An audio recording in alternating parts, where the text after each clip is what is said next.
Good day, everyone. Today, I will be sharing to you the first topic for our last session. It is writing the research title.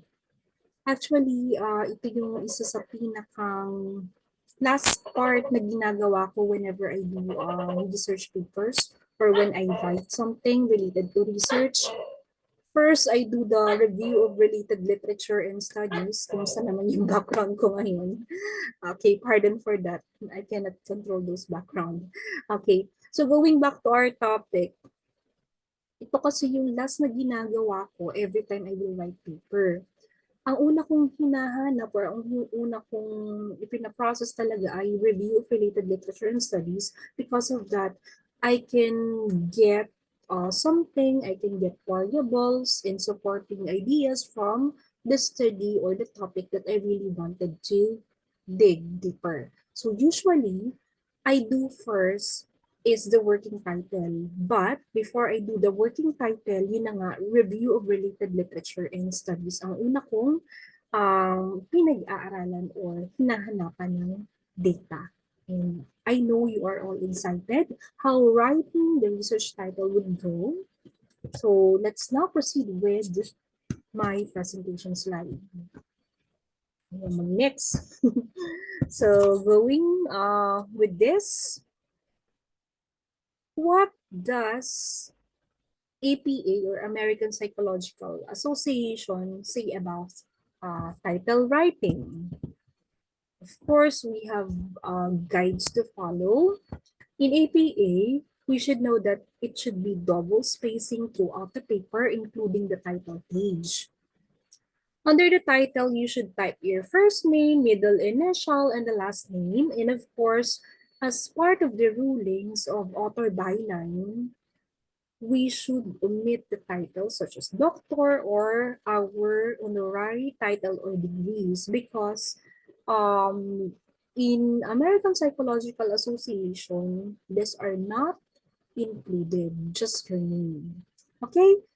For example, Jennifer M. O. Star, instead of writing Dr. Jennifer M. O. Star or Jennifer M. O. Star, comma, PhD. And also, when we write titles, we should avoid the use of abbreviations and unnecessary words. You have to spell out all the meaning of your abbreviation on the first mention. That is also applicable to title. That's why yung pagsusulat ng a project or project meta, project bugpos, project blah blah blah. So you should spell out, for example, project bugpos. You spell out what is BUGKOS because following the rulings, you cannot abbreviate or even do the acronym of such on writing titles. So if you want to include that, you spell out first. And also, it is acceptable for the title to consist of 1 or 2 lines only. As you remember, naka-inverted pyramid siya. Ang pagsulat ng title, this line, mahaba-haba. Sunod yung second line, mas maikli dun sa first line. Ituloy natin.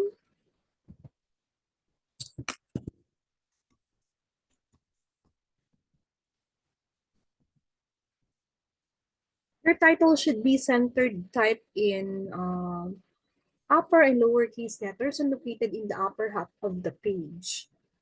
APA recommends limiting your title length to a maximum of 12 words. So if you would be asking, bakit yung iba 15, bakit yung iba 18? But actually, in the APA Manual of Style, hindi naman talaga siya na-mention kung siya ay 12, 15, or 18. But it should be, okay, ideally kasi, the shorter, the better. And most of the practices of universities and colleges doing research on their policies, 12 words na yung pinakang maximum nila. But care to know, pag medical studies pala, longer titles, the better. I do not know why, but then siguro for specificity of the titling that they have. Mas specific, the better. But in education, yes, the shorter the better talaga yung ating policy. Next, before I start, kasi it's a series, the one we do first is the titling. Yes, the norms of collaboration should always be practiced. The A, E, I, O, as I always mention whenever I do my talk. First, ask questions, engage fully in the learning process, integrate new information, open up your mind to diverse views, utilize what you learn because it is a two-way process. I learn from you as much as you will learn from me. So, hindi lang po ako yung nag-feed ng information, but might as well, I might learn from the stories that you will share. Diba?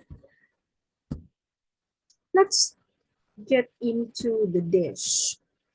The title summarizes the main idea or ideas of your study, right? When you see the totality of the title, masasabi mo na what the study is all about. The title is perhaps the single most important element of your research paper. It is the first thing that journal editors and reviewers see when they look at your paper, and the only piece of information that fellow researchers will see in a database of search engine queries. So every time you will search for a topic or a keyword, di ba?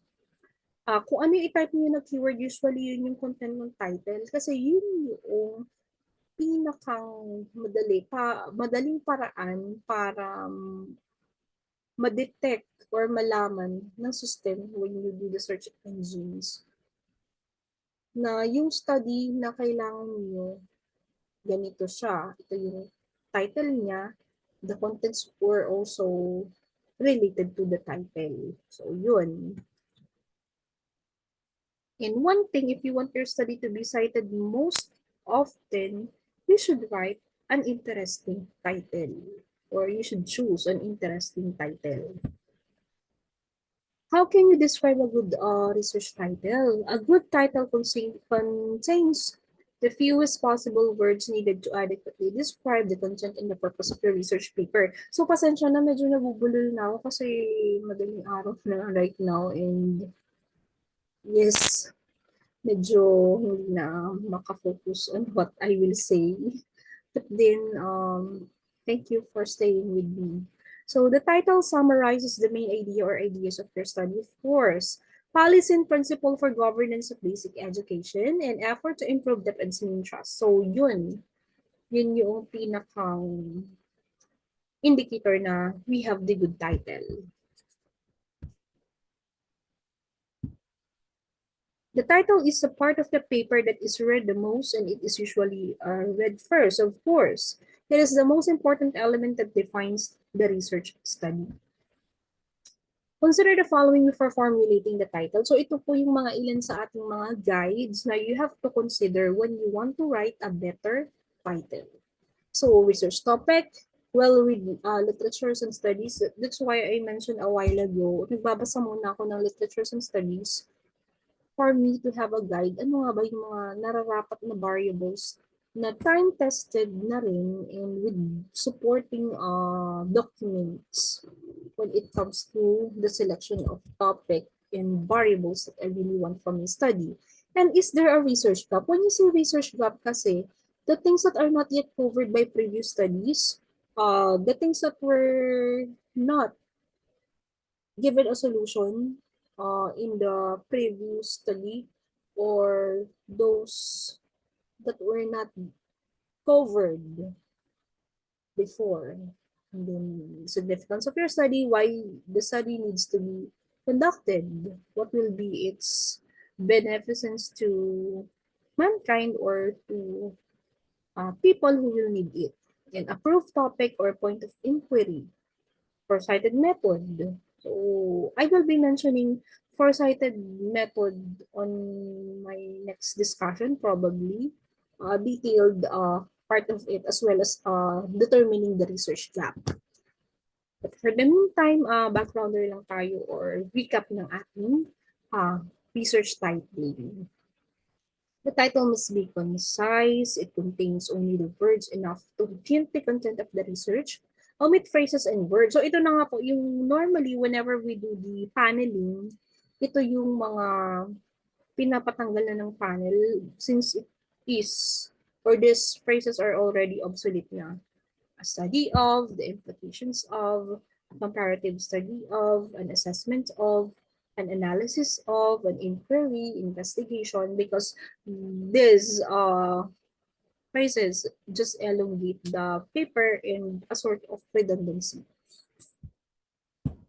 Then, what should be remembered in writing titles? The title must be stated in declarative form, not interrogative. Pasalaysay, hindi patanong. It should not end in a question mark.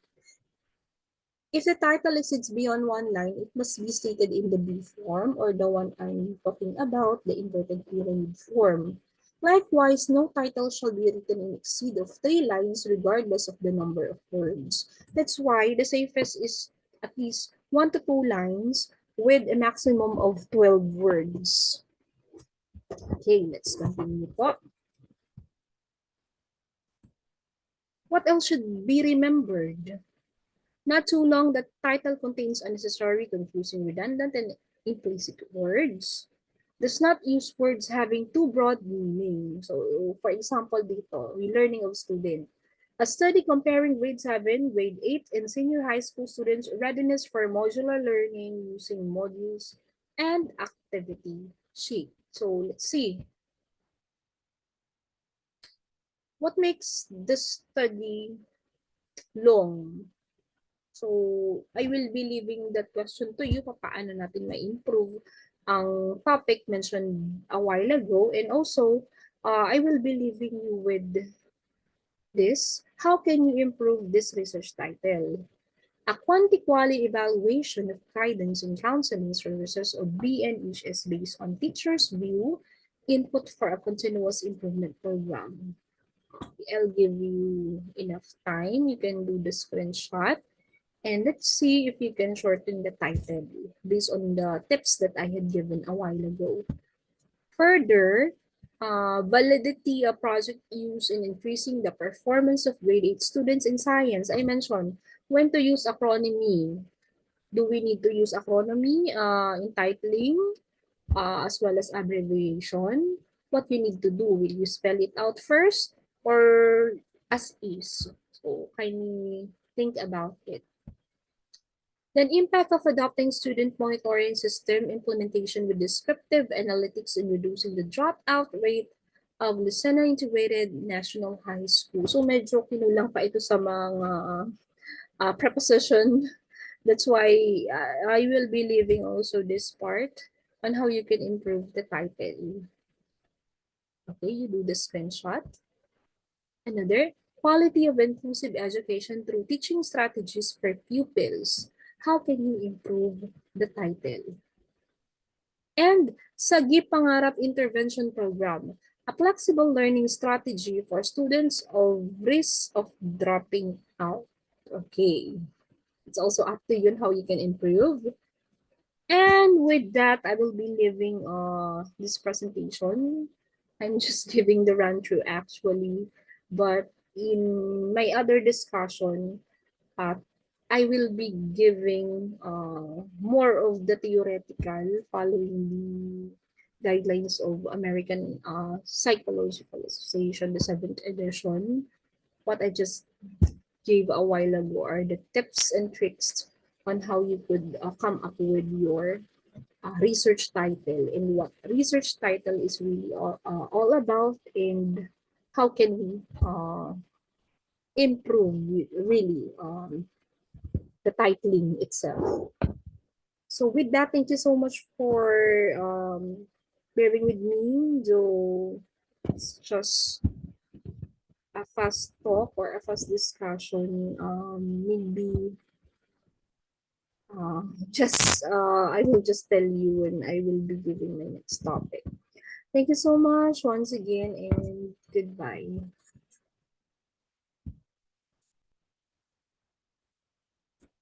Okay, bye-bye once again.